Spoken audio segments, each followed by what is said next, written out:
Saya Liduna Angelika dari SMA Negeri 13 Bandung sebagai pembicara pertama dari tim oposisi. Mosi yang dibahas kali ini adalah bahwa pejabat pemerintah dilarang menggunakan pemengaruh media sosial atau influencer dalam mensosialisasikan kebijakannya. Sebelumnya, tim pemerintah sudah menyatakan definisi influencer itu sendiri, yaitu individu yang menjadi sorotan publik khususnya pengguna sosial media yang memiliki pengikut yang banyak dan juga berpengaruh karena memiliki metode komunikasi atau persuasi dan kemampuan untuk mempromosikan sesuatu melalui konten atau postingannya.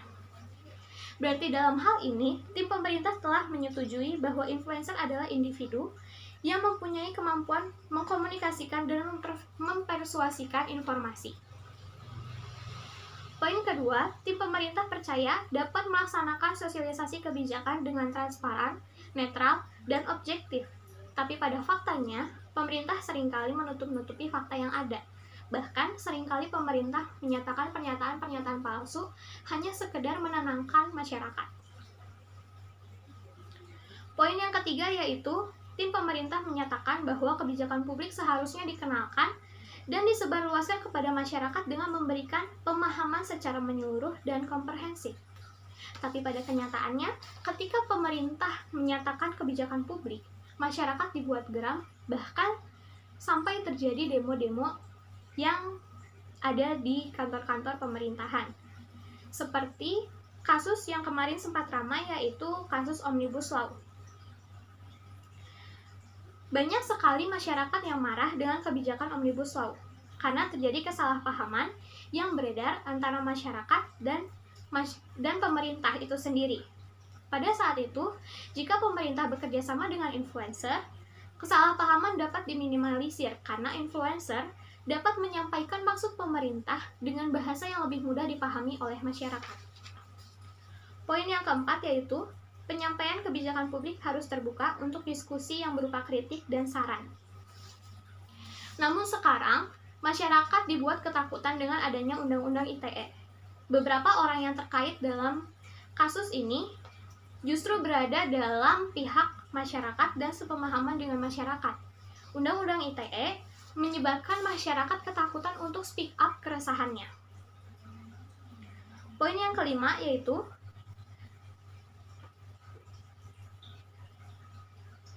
pemerintah seharusnya lebih dekat dengan masyarakat, berbeda dengan influencer yang berbeda dengan masyarakat dan mendengarkan aspirasi-aspirasi masyarakat. Pemerintah justru seringkali menutup telinga dengan kenyataan-kenyataan yang ada dan aspirasi-aspirasi masyarakat. Tim pemerintah juga menyatakan jika kebijakan publik disampaikan oleh ahli atau orang yang menguasai bidang tersebut akan cenderung lebih objektif dan apa adanya.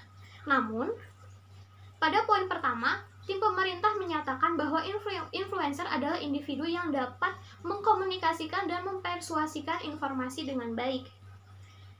Dan kemampuan tersebut tidak dimiliki oleh semua orang, bahkan orang yang menguasai bidang-bidang yang dimaksud oleh tim pemerintah. Kemudian, poin selanjutnya, sepenuhnya tugas pejabat politik adalah untuk menyelesaikan tugas-tugasnya, yaitu dari mulai perencanaan sampai memfollow up kebijakan-kebijakan yang sudah beredar. Namun, demokrasi di Indonesia adalah demokrasi dari rakyat, oleh rakyat, dan untuk rakyat. Maka, sudah seharusnya pemerintah buka-bukaan terhadap masyarakat, bahkan influencer itu sendiri, karena influencer adalah bagian dari masyarakat. Influencer juga bisa menjadi salah satu upaya pendekatan diri kepada masyarakat, karena influencer lebih dipercaya daripada pemerintah. Contoh kasus yang diberikan oleh tim pemerintah tidak mencakup semua argumen-argumen yang dinyatakannya, karena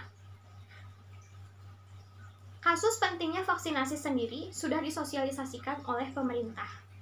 Baru kemudian asumsi-asumsi tersebut diredam oleh influencer yang baru mendapatkan vaksin.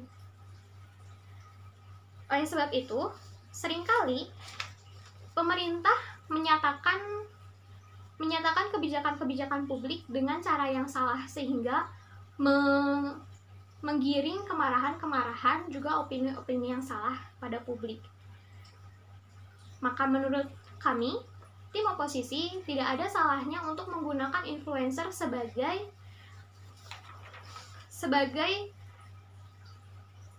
pemberi informasi atau penyampai kebijakan publik, karena influencer nyatanya lebih dekat dengan masyarakat. Sekian, terima kasih.